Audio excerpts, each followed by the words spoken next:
Bonsoir à toutes et à tous. Donc une vidéo de retour sur les premières activités qui étaient consacrées à SQL, à la découverte du langage, avec notamment une application sur une petite base étudiant. Donc tout d'abord, là quand vous allez aller sur le GitLab des contenus du DU, voilà, que vous connaissez assez bien, ici, vous pouvez choisir la branche. Donc une branche, c'est une version alternative des contenus. C'est typique du système qu'on appelle Git. Et ici, il y a une branche qui s'appelle correction. Donc c'est là-dedans que vont être mis justement les éléments de correction qu'on va donner. Alors j'avais dit initialement qu'on les donnerait en fin de matinée après les retours. Je pense qu'on les donnera plutôt en fin d'après-midi après la partie aide, assistance, on va dire point à point, pour que tout le monde les ait avant la séquence plénière.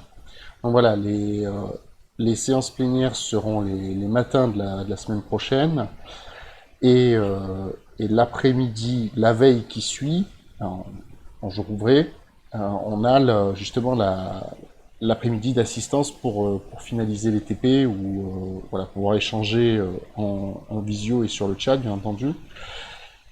Et donc, comme le lundi matin, on va commencer par BD, il y a cette petite vidéo. Justement, on n'aura pas l'après-midi de discussion, de correction, donc je fais cette petite vidéo. Donc, on s'intéresse à la partie 3, base de données introduction, et vous voyez dans TP, quand vous êtes dans la branche correction, vous avez correction avec les requêtes SQL. Je vais vous montrer tout ça.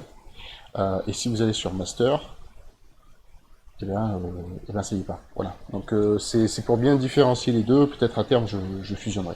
Mais pour l'instant c'est séparé. Donc voilà. Ici vous choisissez la branche correction. Donc pour l'instant c'est pour le bloc 3, mais ça sera pareil.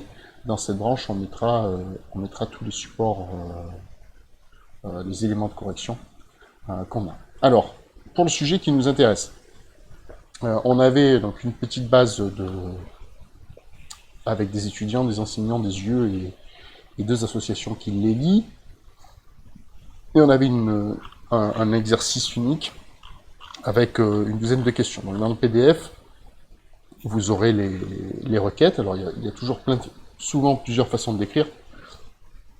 C'en est une. Des fois j'ai mis plusieurs variantes parce que c'est des choses qu'on a discutées sur le chat.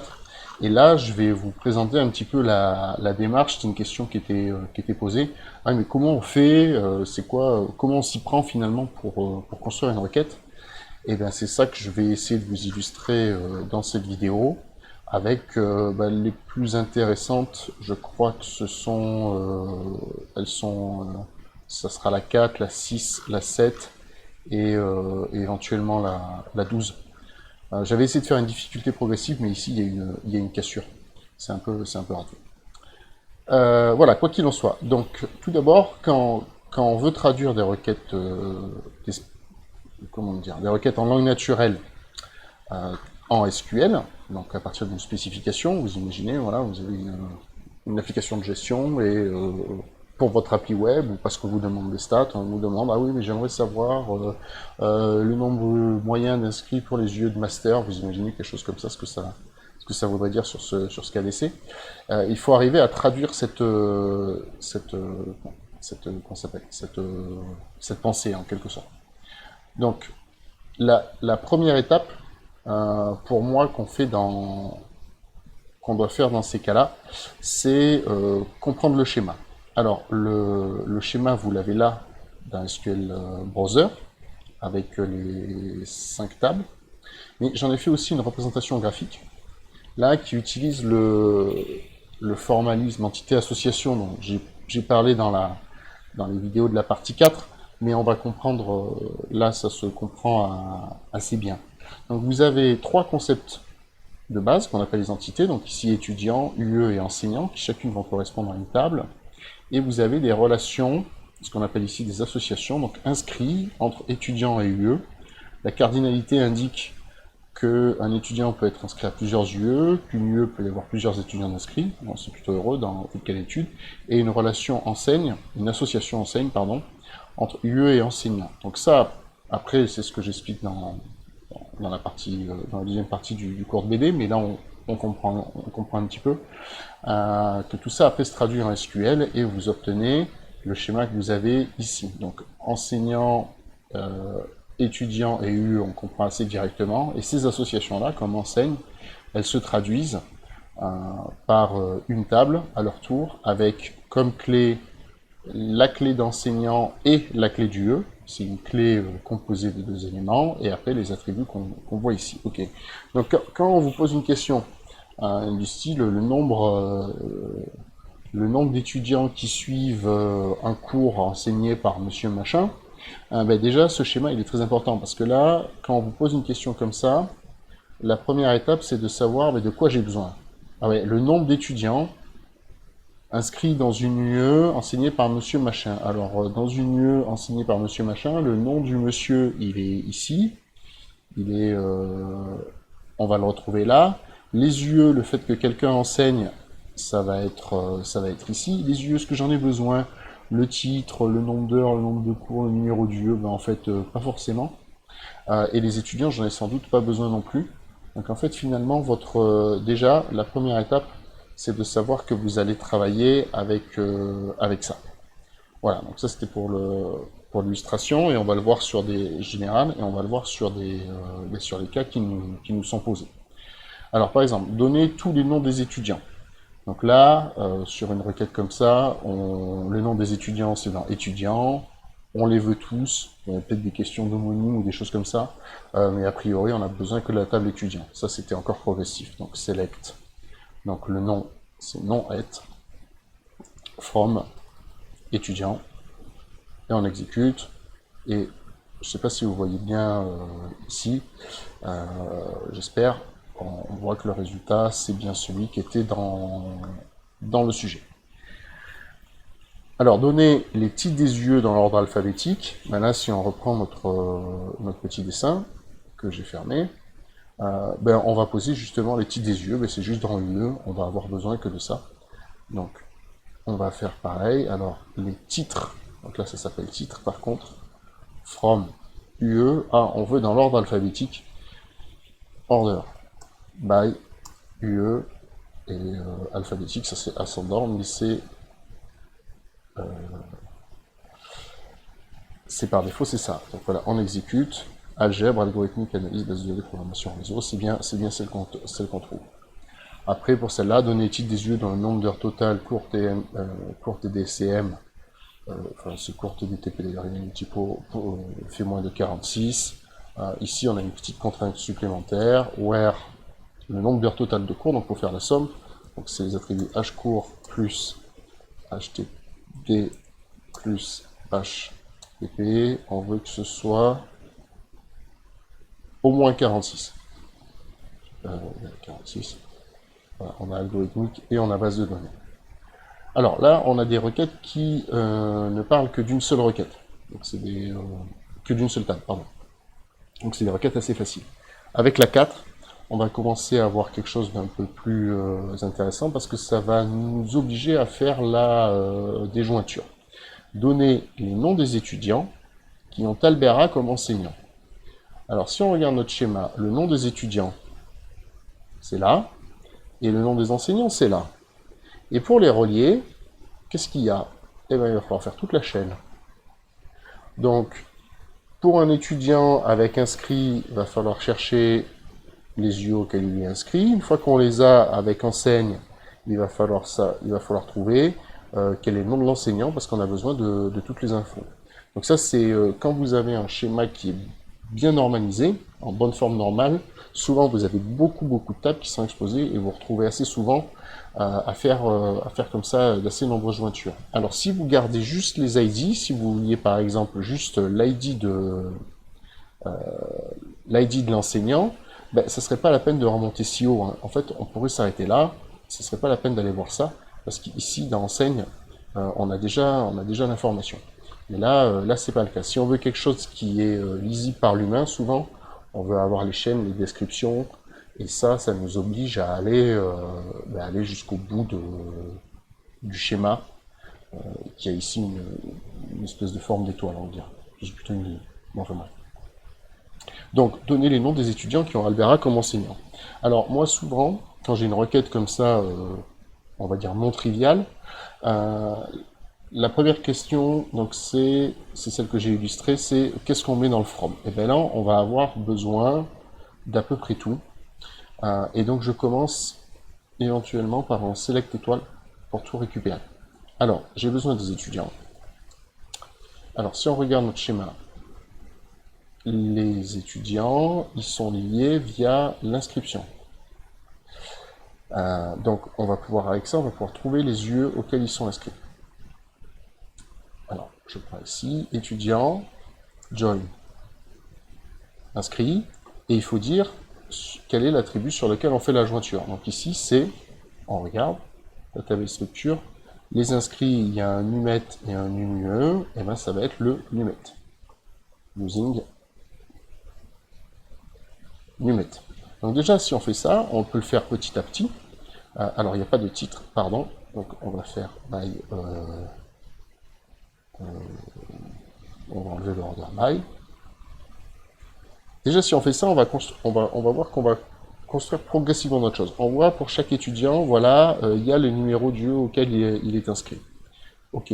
Donc maintenant, on va aller plus loin. On va faire la jointure qui enseigne quel lieu.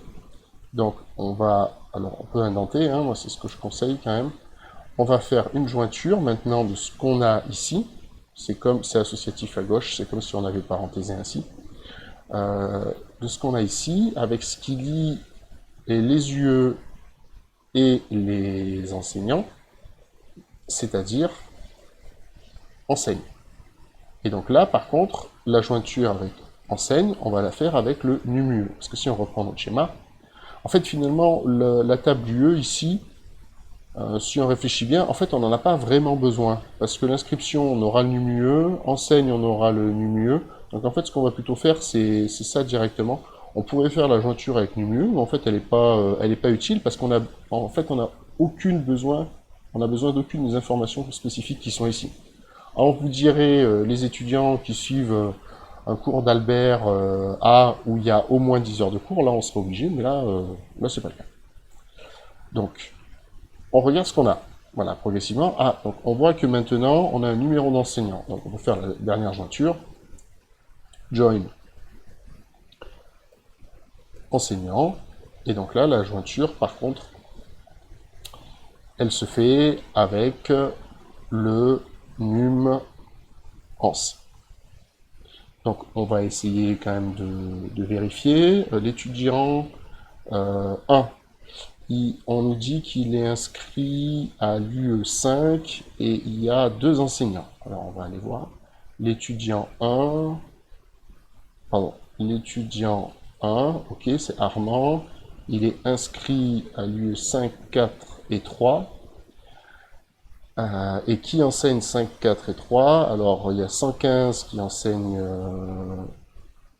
celui-là, il y a 114 qui enseigne, il y a 113, on va trouver au moins cela. Et si on regarde qui c'est, on devrait trouver Karine, David et Edgar. Voilà, pour le premier étudiant, Karine, David et Edgar. C'est exactement ce qu'on retrouve. Et alors maintenant, qu'est-ce que c'était la question? Les noms des étudiants qui ont Albert A. Donc là, moi je termine ici avec les where. Where nom ans égale Albert A. Donc, vous voyez, ça a filtré. Effectivement, on n'a plus que des cours qui sont enseignés par Albert A. Apparemment, il a l'air d'enseigner que les UE 1 et 2. On peut aller vérifier. Hein. Donc, Albert A, c'est le prof 111. Qu'est-ce qu'il enseigne? Il enseigne effectivement 1 et 2. Donc, jusque-là, c'est cohérent. Et qu'est-ce qu'on veut? C'est le nom des étudiants. Donc, c'est nom et. Donc, on se retrouve avec des doublons.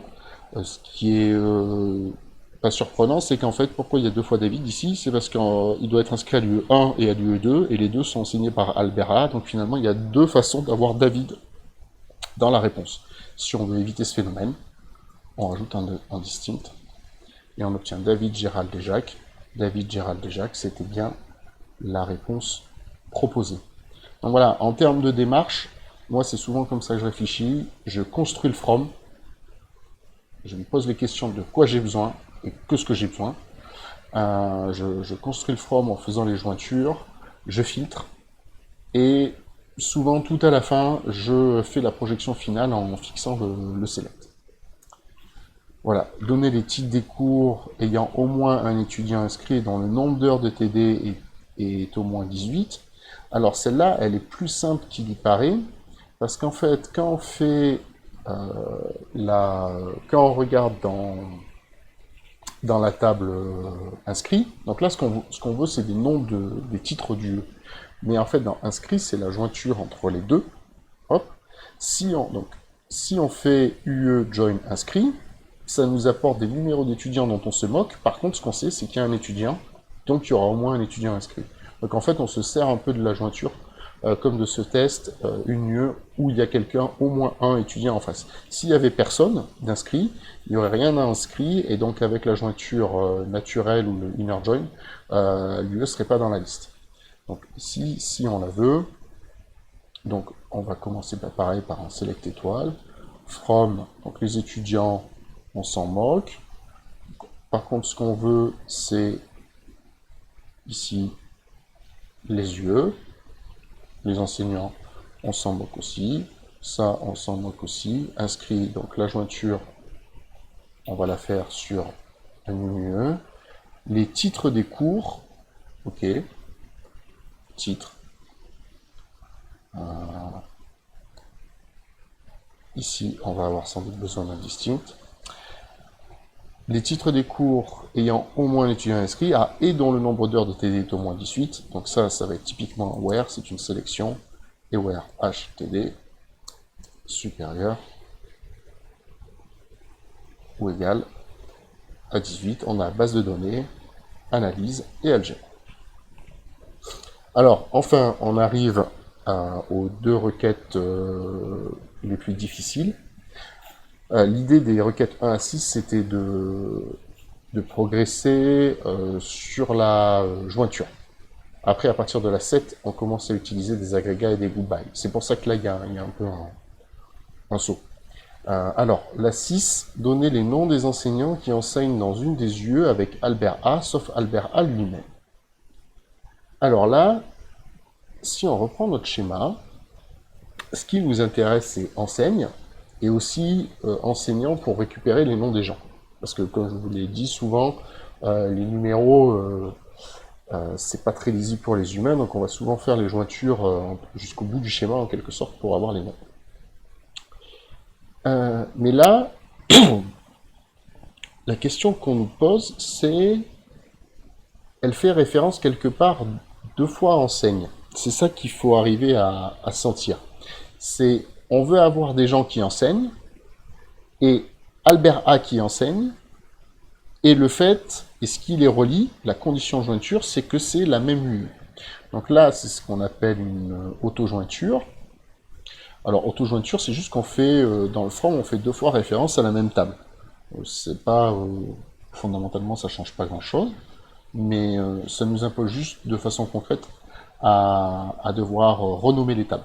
Parce que sinon, comme on utilise 2 fois la même, il faut bien les différencier, donc on est obligé de leur donner un nom. Donc on va prendre enseigne, on va l'appeler E1, et on va faire une jointure, join enseigne, E2, using num UE. Alors, si on exécute déjà juste ça, qu'est-ce qu'on a? On a 35 lignes, et chaque fois, en fait, on a les couples qui enseignent dans la même UE. Donc si on regarde ici, et là il faut peut-être regarder nos données. L'UE 1,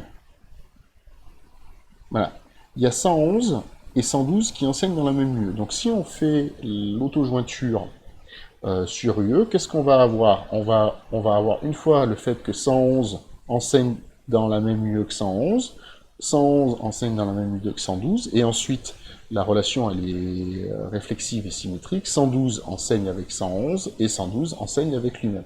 Donc c'est exactement ce qu'on va voir là.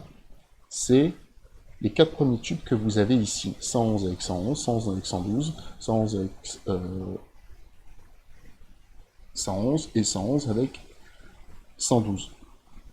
Alors attendez, non, alors pardon, je vais faire un order by UE, c'est pas très bon, order by UE pour que ce soit plus lisible par rapport à ce qu'on avait tout à l'heure. Donc c'est num UE. Voilà.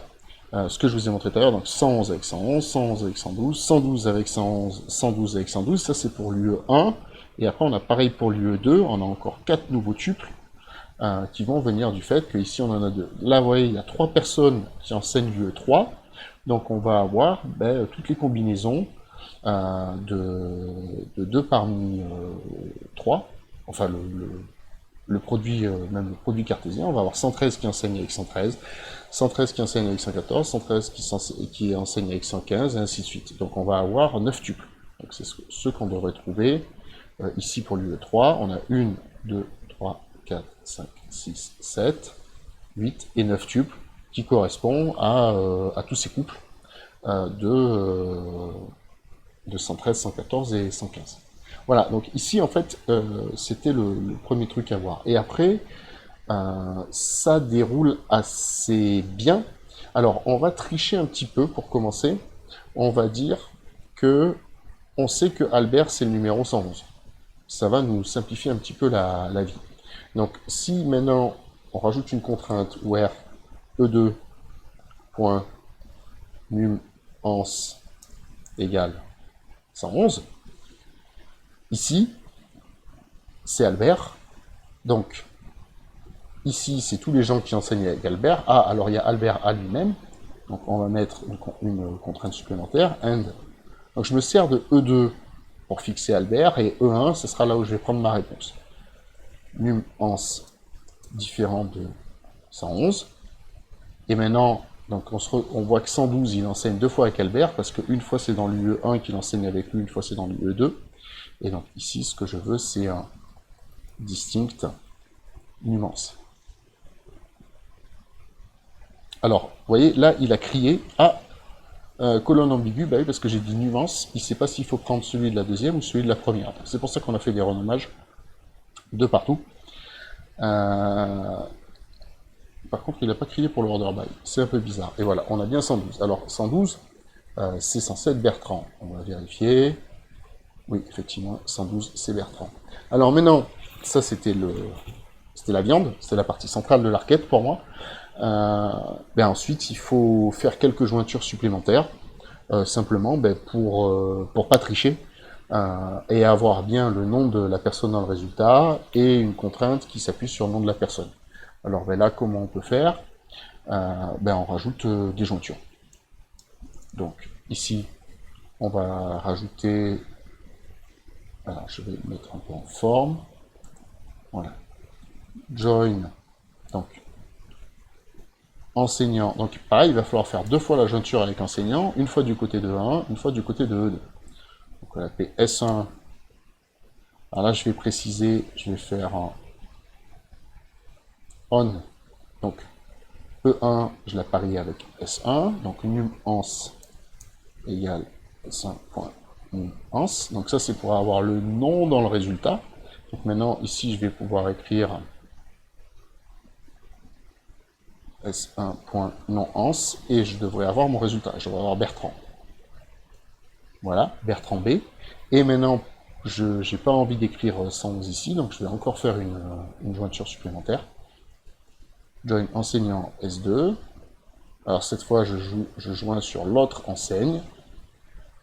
Je veux que E2 nuance, ce soit S2 nuance. Et ici, ce que je veux, c'est que le nom, ce soit Albert.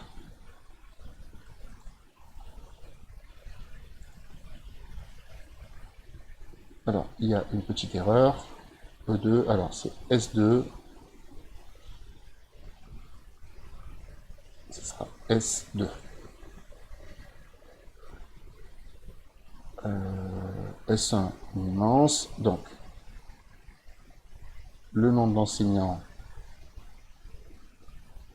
S2 c'est Albert. Ah, je veux que le nom du premier, pardon, soit différent de Albert. Voilà, et on trouve bien notre Bertrand. Vous voyez, on se fait un petit peu avoir. Alors là, pourquoi je me fais avoir, c'est que je trouve que mon from, il n'est pas écrit d'une façon très naturelle. En effet, ce que je trouverais plus élégant, c'est de faire une bonne fois pour toutes enseigne avec enseignant. Par ailleurs, une deuxième version de enseigne avec enseignant et de faire la jointure au milieu. Donc ça, c'est tout à fait possible de l'écrire différemment. Donc regardez, on peut écrire comme ça. Donc enseigne, join, enseignant, et donc là, je pourrais mettre un using. Voilà. Je vais mettre des parenthèses, vous allez voir, ça sera plus lisible. Je fais pareil pour ma copie. Donc ce sera E2, E2. Donc là, je sais que dans chacune des parenthèses, j'ai toutes les infos d'une personne et tous les enseignements qu'il fait. Et bien maintenant, je peux relier les deux. Join, c'est de là. Using. Donc je lis par contre sur la NUMUE, c'est celle qui me sert à faire l'auto-jointure. Syntaxe erreur. Ah oui, il faut mettre des parenthèses quand on fait un using. Et voilà, one row return. Donc, je trouve cette écriture un peu plus élégante, parce que les jointures sont dans un ordre qui est un peu plus naturel. Donc ça, c'est une requête qui est un petit peu, qui est déjà un petit peu complexe, où il faut avoir pris le coup. Ça peut se compliquer encore plus avec les requêtes imbriquées, mais on ne parle pas trop. Je pense qu'en termes déjà de sans imbrication, on a déjà quelque chose voilà, il faut réfléchir un peu. Alors, ensuite, on a les requêtes avec les agrégats, les groupes by. Alors là, ce qu'on veut, c'est le nombre total d'heures dispensées à l'université. Réponse attendue. Alors pareil, il faut comprendre un petit peu notre modèle de données. Un module de formation, il a des heures de cours, des heures de TD, des heures de TP. Et quand on enseigne, on peut enseigner un enseignant, on peut enseigner le cours entre 0 et n fois, le TD entre 0 et n fois, le TP entre 0 et n fois. Donc pour savoir combien il y a d'heures qui sont vraiment réalisées dans l'établissement, ben, il faut regarder pour chaque UE le nombre de cours, le nombre d'heures de cours qu'il y a, et le nombre de fois où ce cours est enseigné, et ajouter le nombre d'heures de TD fois le nombre de chargés de TD qu'il y a, et le nombre de TP fois le nombre de chargés de TP qu'il y a.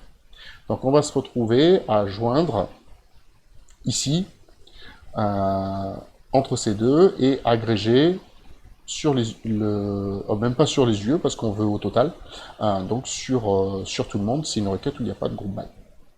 Alors, eh ben on y va, hein. Donc ici, déjà, on peut commencer par notre from, enseigne, join, UE. Bon, en fait, oui, on a besoin d'UE parce qu'on a besoin de connaître le nombre d'heures. Using NUME. Moi, j'aime bien commencer par par tout prendre, hein. C'est un peu violent, mais ça marche. Ah, par contre, c'est l'attribut de jointure, c'est nuance. Alors, num, la typo.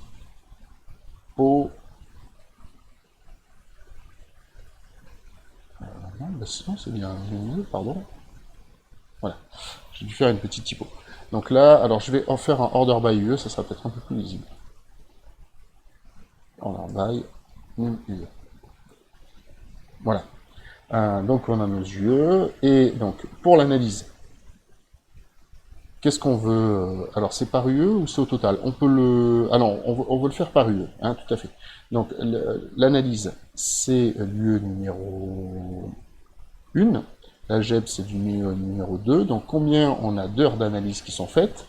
Eh bien, monsieur 111, il fait 1 CM, 1 TD, 1 TP, donc il va faire 20 heures plus 25, donc 45, et il y a monsieur 112 qui fait juste un TD, donc on va rajouter 25. Donc 20 plus 25, 45, plus 25, 70, c'est ce nombre qu'on doit trouver ici.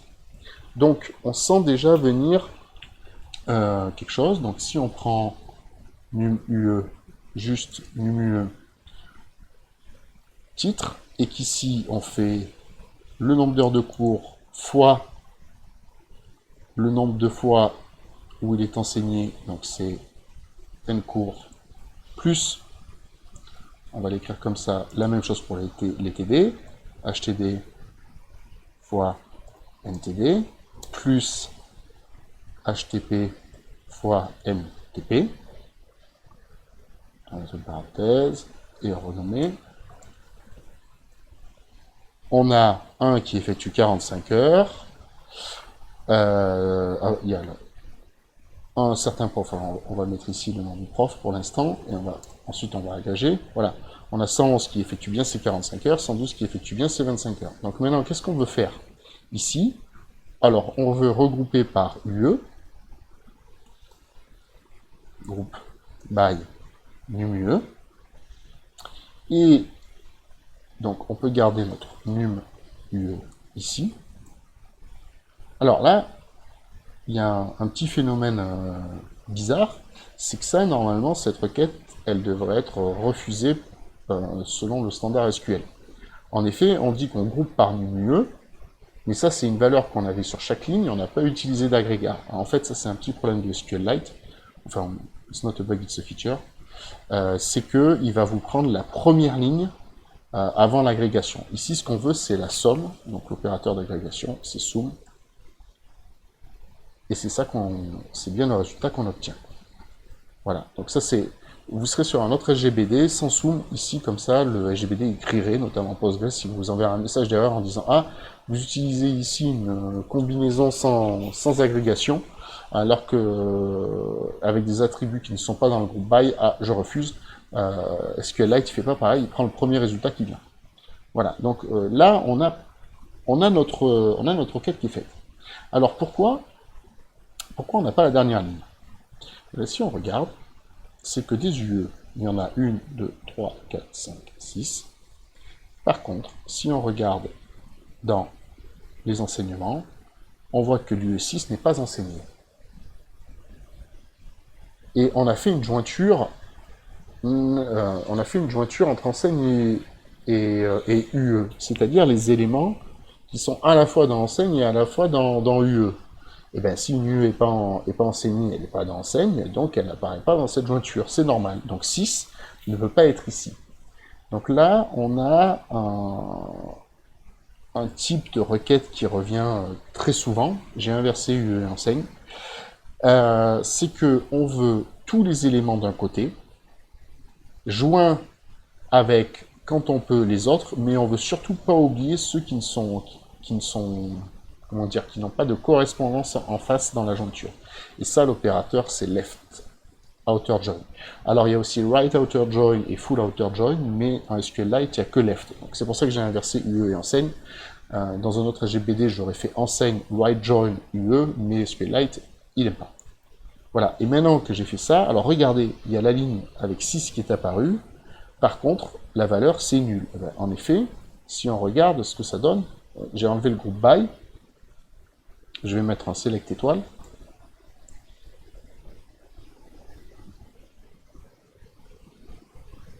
Hop. Regardez la requête avant de faire l'agrégation. Qu'est-ce qu'il y a? Donc j'ai bien tout mon contenu de enseigne avec les informations sur les UE, mais par contre pour 6, toutes les colonnes qui proviennent de enseigne, c'est-à-dire le nombre de fois où on enseigne, elles sont nulles. On a dit avec le left join, on a dit je veux que ce soit dans le résultat. Par contre, il n'y a aucune valeur, donc on met des nuls. Donc c'est pour ça que quand vous faites le groupe by, après, vous avez nul. Voilà. Alors, généralement, ce qu'aiment les humains ici, on voudrait dire que il n'y a pas nulle heure enseignée pour l'UE6, on voudrait dire que si c'est nul, c'est qu'en fait il y en a 0. Alors pour ça, vous avez un opérateur particulier qui vous permet de faire cette conversion. En gros, vous voulez dire, si c'est nul, je veux convertir en une certaine valeur. Alors très souvent, c'est l'élément neutre dans votre domaine, donc 0 ici parce qu'on fait des additions. la chaîne vide, par exemple, si c'était des chaînes que vous vouliez agréger, et vous pouvez le mettre ici. Donc coalesce, ça fait quoi? Ça prend une liste d'arguments, et ça va s'arrêter sur le premier qui est non nul. Donc ici c'est nul, il passe au suivant, c'est 0. Si je rajoutais un nul au milieu, coalesce, ça changerait rien pour lui, parce que ça c'est nul, ça c'est nul, ça c'est 0. Si par contre je mettais 2 ici, ben, il me met 2, vous voyez ici dans la case, il s'arrête sur le premier non nul. Donc ici c'est une façon de convertir. Vous avez aussi quelque chose qui ressemble beaucoup, qui s'appelle if nul, qui fait la même chose, mais juste avec 2 arguments. Par contre, c'est pas standard. Vaut mieux utiliser coalesce, c'est plus portable d'un GBD à l'autre. Voilà, donc j'avais mis que dans un premier temps, on n'était pas obligé de le faire. L'idée c'était de voir essayer de sentir le besoin qu'on avait justement pour afficher 0, comment ça se fait, se poser la question. C'est pas au programme, par contre, c'est une question qui revient très souvent. Dès qu'on veut faire un rapport à quelqu'un, une synthèse statistique, donne-moi le nombre de jeux qui est enseigné, ben, on ne veut pas que 6 disparaissent du lot, on veut qu'il y ait un 0 associé. Après, pour les autres quêtes, il y avait eu quelques questions d'interprétation qui avaient été posées. Donc, ouais, qu'est-ce que ça veut dire la moyenne? Donc, c'est pour ça qu'on a donné les résultats. On est sur des interprétations quand même qui sont assez simples. Certaines pourraient être discutables, notamment celle-ci. Si on veut les aires effectivement suivies, c'est un peu plus compliqué à bien faire. Voilà. Peut-être un point sur la dernière.